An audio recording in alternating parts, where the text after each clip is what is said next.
എല്ലാവർക്കും നമസ്കാരം. ഞാനിപ്പോൾ നിൽക്കുന്നത് തൂമ്പാങ്കോടുള്ള ബിബി എന്ന് പറയുന്ന ഒരു ഗൃഹനാഥൻ്റെ വീട്ടിലാണ്. വളരെ ദുഃഖകരമായിട്ടുള്ളൊരു വാർത്തയും വളരെ വിഷമകരമായിട്ടുള്ളൊരു വാർത്തയാണ് ഇന്ന് അറിയാൻ സാധിച്ചത്. അതിൻ്റെ പിന്നാലെ അന്വേഷിച്ച് ചെന്നപ്പോഴാണ് തൂമ്പാങ്കോടുള്ള ഈ ബിബി എന്ന് പറയുന്ന ഗൃഹനാഥൻ്റെ വീട്ടിലെത്തിച്ചേർന്നിട്ടുള്ളത്.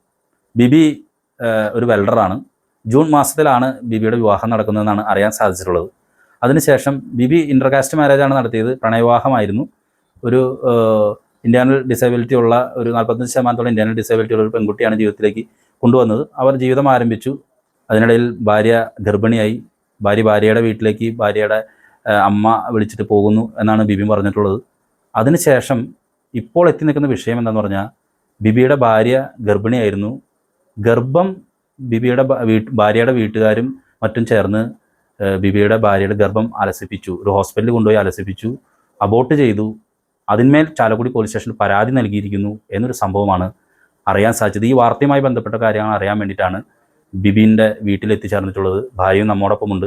എന്താണ് ഇത്തരത്തിലുള്ള വളരെ വിഷമകരമായ ദുഃഖകരമായ ഈ വിഷയത്തിൻ്റെ പിന്നിൽ എന്താണെന്നുള്ളതാണ് ജെഫേഴ്സ് അന്വേഷിക്കുന്നത്. നമുക്ക് ബിബിനോട് ഈ വിഷയങ്ങൾ ചോദിക്കാം. ഒരു കുടുംബത്തിലും ആൾക്കും ഉണ്ടാകാത്ത തരത്തിലുള്ള ഇത്തരം വിഷമകരമായ സാഹചര്യം ഉണ്ടാകാതിരിക്കട്ടെ എന്ന് മാത്രമാണ് പറയാനുള്ളത്. ഒരു കുട്ടിയെ ഉണ്ടാവാൻ കാത്തിരിക്കുന്ന എത്രയോ പേർ. അങ്ങനെയുള്ള സാഹചര്യത്തിലാണ് ഇത്തരം ഒരു ദുഃഖകരമായിട്ടൊരു വാർത്ത വന്നിട്ടുള്ളതും അതിനെ തുടർന്ന് പരാതി കൊടുത്തിട്ടുള്ളതും. ഈ വിഷയമാണ് ഇന്ന് ജെഫേഴ്സ് ഇന്ന് ബിബിനോട് ചോദിക്കുന്നത്. എൻ്റെ പേര് ബിബിൻ ജോയ്. ഞാൻ താമസിക്കുന്നത് തൂമ്പാക്കോട്. എനിക്ക് വെൽഡിംഗ് ആണ് ജോലി.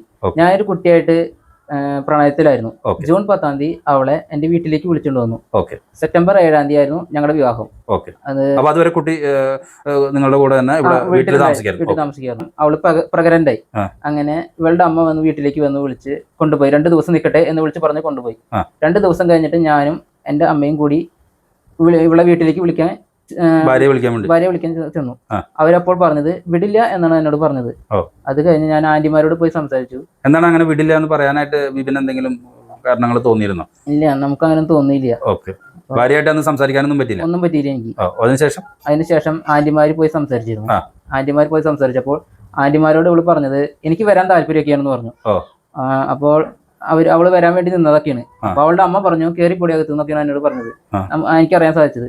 അത് കഴിഞ്ഞ് 2 ദിവസത്തിനുള്ള മറുപടി വേണമെന്ന് പറഞ്ഞു ആന്റിമാരെടുത്തത്. അപ്പൊ 2 ദിവസം കഴിഞ്ഞിട്ട് മറുപടി ഒന്നും കിട്ടാണ്ടായപ്പോൾ ഈ കഴിഞ്ഞ വെള്ളിയാഴ്ച എൻ്റെ അപ്പച്ചൻ്റെ മൂത്ത പെങ്ങളും 2ാമത്തെ പെങ്ങളും കൂടി അവിടേക്ക് ചെന്നു. ആ വീട്ടിലേക്ക് ചെന്നു കഴിഞ്ഞപ്പോൾ അവളോട് സംസാരിക്കാനായിട്ട് ചോദിച്ചപ്പോൾ നീ വീട്ടിലേക്ക് വരേണ്ട സ്നേഹ എന്ന് ചോദിച്ചു. അപ്പോൾ സ്നേഹ പറഞ്ഞു ഞാൻ വീട്ടിലേക്ക് വരുന്നുണ്ട് എന്ന് പറഞ്ഞു. അപ്പൊ നീ എന്താ വിളിച്ചിട്ട് ഫോൺ എടുക്കാത്തെന്നൊക്കെ ചോദിച്ചു. അപ്പോൾ ഇവള് പറഞ്ഞത് ഇവരെനിക്ക് ഫോൺ തരണ്ടേ എന്നാണ് പറയണത്. വിളിച്ചിട്ട് കോണ്ടാക്ട് ചെയ്യാനൊന്നും ഞങ്ങൾക്ക് പറ്റിയിട്ടുണ്ടായിരുന്നില്ല. അങ്ങനെ ഞാൻ കേസ് കൊടുത്തു. വെള്ളിക്കുളങ്ങര പോലീസ് സ്റ്റേഷനിലും ചാലക്കുടി പോലീസ് സ്റ്റേഷനിലും കേസ് കൊടുത്തു. ഞാൻ പരാതി കൊടുത്ത് എൻ്റെ ഭാര്യയെ 2 ദിവസം നിൽക്കാനെന്ന് പറഞ്ഞിട്ട് വിളിച്ച് കൊണ്ടുപോയിട്ട് എനിക്ക് വിട്ട് കിട്ടുന്നില്ല എന്ന് പറഞ്ഞിട്ട് ഞാൻ ചാലക്കുടി സ്റ്റേഷനിൽ പരാതി കൊടുത്ത് അവർ വിളിപ്പിച്ചേർന്നു ചാലക്കുടി സ്റ്റേഷനിലേക്ക്. അവർ അന്തേത വന്നില്ല. ഞാൻ അമ്മയും പോയിട്ട് തിരിച്ചു പോന്നു. ശനിയാഴ്ച ഇവിടെ തൂമ്പാക്കോട് അമ്പരുന്നാളായിരുന്നു. ഇതിൽ പ്രതിനിധിയായിട്ട് നിൽക്കാനായിട്ട് ഇവള് പേര് കൊടുത്തിട്ടുണ്ടായിരുന്നു. അപ്പൊ ആന്റി പറഞ്ഞു ഇവള് പേരൊക്കെ കൊടുത്തിട്ടുണ്ട്, നിങ്ങൾ വരണം എന്നൊക്കെ പറഞ്ഞു. ശനിയാഴ്ച രാവിലെ ആന്റി ഒക്കെ കൂടി വിളിക്കാൻ പോയപ്പോൾ സ്നേഹ എന്ന് വിളിച്ചു കഴിഞ്ഞപ്പോഴേക്കും ഇവള് ഇറങ്ങി വന്ന് വീട്ടിൽ നിന്ന് ഞാൻ ഇവരുടെ കൂടെ പോരാനൊക്കെ നിന്നപ്പോഴേക്കും അമ്മ വിളിച്ചകത്തേക്ക് കയറ്റി കയറി പൊടിയകത്ത് എന്നൊക്കെ പറഞ്ഞ് അകത്തേക്ക് കയറ്റി. അവള് ബാക്ക് വശം കൂടി ഇറങ്ങി ഓടി വന്നപ്പോഴും വീണ്ടും വിളിച്ചകത്തേക്ക് കയറ്റി. അത് കഴിഞ്ഞിട്ട് ആ ശനിയാഴ്ച തന്നെ കാലത്ത് ഞാൻ വെള്ളിക്കുളങ്ങര സ്റ്റേഷനിൽ പോയി പരാതി കൊടുത്തതിന്റെ അടിസ്ഥാനത്തിൽ ഞായറാഴ്ച വൈകുന്നേരം 5 മണിക്ക് വെള്ളിക്കുളങ്ങര സ്റ്റേഷനിൽ ഹാജരാകാൻ പറഞ്ഞിട്ടുണ്ടായി. ഇവര് നേരെ ചാലക്കുടി സ്റ്റേഷനിൽ പോയി ഹാജരായി. അവിടെ നിന്ന് മാനുവൽ എന്ന് പറഞ്ഞ സാറിനെ വിളിച്ചു. ഇവരിങ്ങനെ വന്നിട്ടുണ്ടെന്ന് പറഞ്ഞ് ഞങ്ങൾ അവിടെ പോയി പറഞ്ഞു. ഞങ്ങൾ ചെന്ന് കഴിഞ്ഞപ്പോൾ ഞങ്ങളെ കൗൺസിലിങ്ങിന് പോലെ വിളിച്ചു. അപ്പോൾ സ്നേഹയോട് ചോദിച്ചു, സ്നേഹ നിനക്ക് ആരുടെ കൂടെ പോകാൻ താല്പര്യമെന്ന് ചോദിച്ചു. ചാലക്കുടി പോലീസ് സ്റ്റേഷനിൽ. അപ്പോൾ സ്നേഹ പറഞ്ഞു എനിക്ക് എൻ്റെ ഹസ്ബൻഡിന്റെ കൂടെ പോകാൻ താല്പര്യം എന്ന് പറഞ്ഞു. അപ്പൊ ഞങ്ങൾ പുറത്തേക്ക് ഒരുമിച്ച് വന്നപ്പോൾ ഇവളുടെ അമ്മ കിടന്ന് അങ്ങനെ കൊണ്ടുപോകാനൊന്നും പറ്റില്ല, അങ്ങനെയാണ് എന്നൊക്കെ പറഞ്ഞു. ഒച്ചപ്പാടും ബഹളം ഒക്കെ ഉണ്ടാക്കി. അത് കഴിഞ്ഞ് ആ സാറുമാർ പറഞ്ഞു നീ ഇവിടെ വീട്ടിൽ കൊണ്ടുപോകാൻ പറഞ്ഞു. ഞങ്ങൾ വീട്ടിലേക്ക് പോന്നു. ഇവിടെ വന്ന് കഴിഞ്ഞപ്പോൾ എൻ്റെ അനിയന്റെ വൈഫിനോട് പറഞ്ഞു എടി ഇങ്ങനെ അബോർട്ടായി പോയി എന്ന് പറഞ്ഞു. ആര് പറഞ്ഞു? എൻ്റെ വൈഫ്, അതായത് ബിബിന്റെ അനിയന്റെ ഭാര്യയോട്. അപ്പോൾ എൻ്റെ ആന്റിയോടും ഇങ്ങനെ ഇവള് പറഞ്ഞു. അതിന്റെ പശ്ചാത്തലത്തിൽ ഞാൻ ഇവളോട് ചോദിച്ചു കഴിഞ്ഞപ്പോൾ ഇവള് പറഞ്ഞത് കോട്ടയിലുള്ള പാലസ് ഹോസ്പിറ്റല് അതിനെ കുറിച്ച് എനിക്ക് വ്യക്തമായിട്ടല്ലേ ഹോസ്പിറ്റലിൽ നിന്ന് പറഞ്ഞു. അവിടെയുള്ള ഡോക്ടറുടെ പേര് കാർത്തിക ജോസഫ് എന്നാണ് പറഞ്ഞത്. ഇങ്ങനെ അബോർട്ട് ചെയ്തെന്ന് പറഞ്ഞത്. അതെങ്ങനെയാണ് അവിടെ അപ്പൊ ആരാണ് അവരെ ഭാര്യ ഒടുക്കി കൊണ്ടുപോയത്? അതായത് വൈഫിന്റെ അമ്മയും ചേച്ചിയാണ് കൂടി കൊണ്ടുപോയത്. ഇതിപ്പോ വീട്ടിൽ നിൽക്കുന്ന സമയത്തായിരുന്നു? ആ, വീട്ടിൽ നിൽക്കുന്ന സമയത്ത്. ഞാൻ ഇതിനെ കുറിച്ചൊന്നും അറിഞ്ഞിട്ടുണ്ടായില്ല. അപ്പൊ ഇത് ഭാര്യ സമ്മതിച്ചോ കൊണ്ടുപോകാൻ? എങ്ങനെയാണ്? ഭാര്യയ്ക്ക് സമ്മതമല്ലായിരുന്നു അവിടെ പോയിട്ട് ചെയ്യാനായിട്ട്. കാരണം ഇവള് എന്നോട് പറഞ്ഞത് നമ്മുടെ കുട്ടിയായിട്ട് നമുക്ക് ജീവിച്ച് കാണിക്കണം എന്നാണ് എന്നോട് പറഞ്ഞിട്ടിരുന്നത്. പ്രണയിച്ച് നടക്കുന്ന സമയത്തും ഇവൾ എന്നോട് പറഞ്ഞിട്ടുണ്ടായിരുന്നു നമുക്ക് ജീവിച്ച് കാണിച്ചു കൊടുക്കണം എന്നാണ് എന്നോട് പറഞ്ഞിട്ടിരുന്നത്.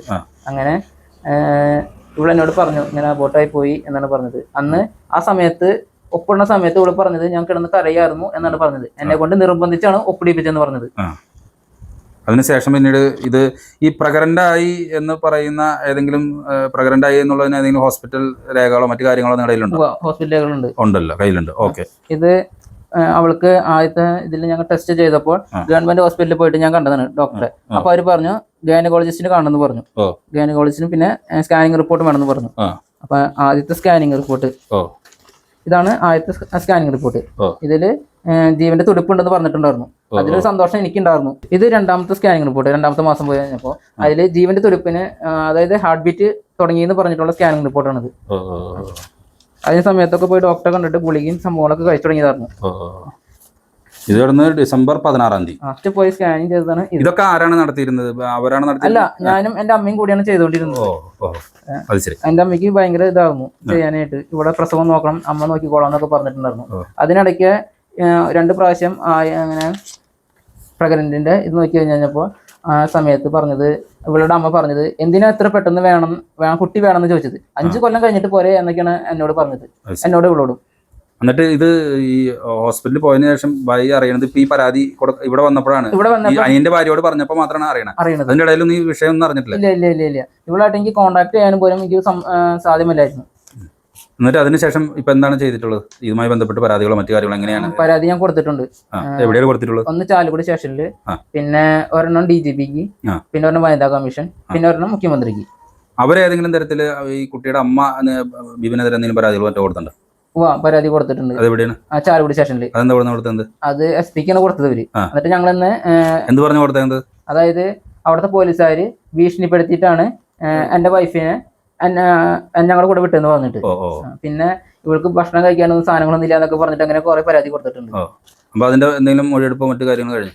ഇല്ല, മൊഴിയെടുപ്പ് ഫോണിൽ കൂടെയാണ് സാർമാർ വിളിച്ച് പറഞ്ഞത്. ഇവർക്ക് അവിടെ ഇരിക്കാനായിട്ട് ഭയങ്കരമായിട്ട് ബാക്ക് പെയിൻ ഉള്ളതുകൊണ്ട് ഫോണിൽ കൂടെയാണ് മൊഴിയൊക്കെ എടുത്തേക്കുന്നത്. എന്റെ വൈഫിന് 45% ഇന്റേണൽ ഡിസബിലിറ്റി എന്ന് പറഞ്ഞൊരു സംഭവമുണ്ട്. അതൊക്കെ അറിഞ്ഞിട്ടാണ് ഞാനിവളെ സ്നേഹിച്ചതും വിവാഹം ചെയ്തതും.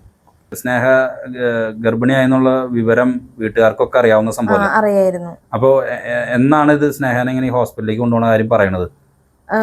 വീട്ടിൽ ചെന്ന് കഴിഞ്ഞ് കുറച്ച് ദിവസമായപ്പോ പറഞ്ഞു തുടങ്ങി. എന്താണ് പറഞ്ഞത്? ഇവരെന്നെ വന്ന് വിളിക്കാൻ വന്നായിരുന്നു. വിളിക്കാൻ വന്നപ്പോ അമ്മ പറഞ്ഞു പോവണ്ടെന്ന് പറഞ്ഞു. അത് കഴിഞ്ഞ് ഞാൻ ഹോസ്പിറ്റലിൽ കയറി ഇറങ്ങി നടന്നു. കുറെ ഹോസ്പിറ്റലിലേക്ക് അബോർട്ട് ചെയ്യാൻ വേണ്ടിട്ട് കുറെ ഹോസ്പിറ്റലിൽ പോയി. അപ്പൊ അമ്മയുടെയും ചേച്ചിയുടെയും സ്നേഹയുടെ അനുമതിയോടെ അല്ല. എന്നിട്ട് കുറെ ഹോസ്പിറ്റലിൽ കയറി തന്നപ്പോ അവിടുത്തെ ഡോക്ടർ പറഞ്ഞു പാലസ് ഹോസ്പിറ്റല് ഉണ്ടെന്ന് പറഞ്ഞു. അപ്പൊ അവിടെ ചെയ്തു. 2-ാം തീയതി ആയിരുന്നു ചെയ്തത്. അത് കഴിഞ്ഞിട്ട് സ്നേഹ പിന്നെ ഈ കാര്യം പുറത്തേക്ക് പറയണത് എപ്പോഴാണ്? പുറത്തേക്ക് ഞാൻ പറയുന്നത് 5-ാം തീയതിയാണ് ഞാൻ പുറത്തേക്ക് പറയണത് ആൾക്കാരോട്. ഈ പരാതിയൊക്കെ കൊടുത്തതിന് ശേഷം പോലീസ് ഈ വിഷയത്തിൽ കൃത്യമായിട്ട് തന്നെ നടപടിക്രമങ്ങൾ എടുക്കണമെന്ന് തന്നെയാണ് പറയാനുള്ളത്. അബോർഷൻ ഒരു ഹോസ്പിറ്റലിലും അനുവദനീയമല്ല, അത് നിയമവിരുദ്ധമാണ്. അങ്ങനെയുള്ള സാഹചര്യത്തിൽ ചാലക്കുടിയിലെ ഏത് ഹോസ്പിറ്റലിലാണ് ഈ അബോർഷൻ നടന്നിട്ടുള്ളത്, ഏത് ഹോസ്പിറ്റലാണ് അതിന് നിയമാനുസൃതമായി പ്രവർത്തിക്കാനായിട്ട് അനുമതിയുണ്ടോ, ഇത്തരം അബോർഷൻ നടത്തിയത് അവിടെയാണോ തുടങ്ങിയ കാര്യങ്ങൾ കൃത്യമായി എടുത്ത് സമൂഹത്തിലെ യുവജന സംഘടനകളും രാഷ്ട്രീയ സംഘടനകളും ഒക്കെ തന്നെ ഈ വിഷയത്തിൽ സത്വരപരമായ ഇടപെടലിലേക്ക് നീങ്ങി കുടുംബത്തിന് നീതി ലഭ്യമാക്കി കൊടുക്കണമെന്നാണ് ജെഫൈസ് ആവശ്യപ്പെടുന്നത്. ഒരു കുട്ടി എന്ന് പറയുന്നത്, ഉണ്ണി എന്ന് പറയുന്ന സ്വപ്നം, അത് എത്രത്തോളം ഒരു വീട്ടമ്മയ്ക്ക് ഒരു അമ്മയാകുക എന്നുള്ളത് ഏറ്റവും വലിയൊരു സ്വപ്നമായിരിക്കും സ്ത്രീയുടെ. അത് ആ സ്വപ്നത്തെ ഞെരിച്ചമർത്തി കളഞ്ഞത് ആരാണെങ്കിലും കൃത്യമായ ശിക്ഷാ നടപടികളുമായി ബന്ധപ്പെട്ട് വരാനായിട്ടുള്ള രീതിയിലേക്ക് പോലീസും അതുപോലെ തന്നെ മറ്റ് നിയമ സംവിധാനങ്ങളും ഉണ്ടാകണം. സാധാരണക്കാരാണ് ഇവർക്ക്, പോലീസും കോടതിയും ഒക്കെ തന്നെയാണ് ഇത്തരം വിഷയങ്ങൾ കൂട്ടായിട്ടുണ്ടാകുക എന്ന് മാത്രമാണ് പറയാനുള്ളത്. നീതി ലഭിക്കട്ടെ, നീതി കിട്ടട്ടെ. ഈ വിഷയത്തിൽ നീതി ലഭിക്കട്ടെ ഈ കുടുംബത്തിന് എന്ന് മാത്രമാണ് പറയാനുള്ളത്. നന്ദി, നമസ്കാരം.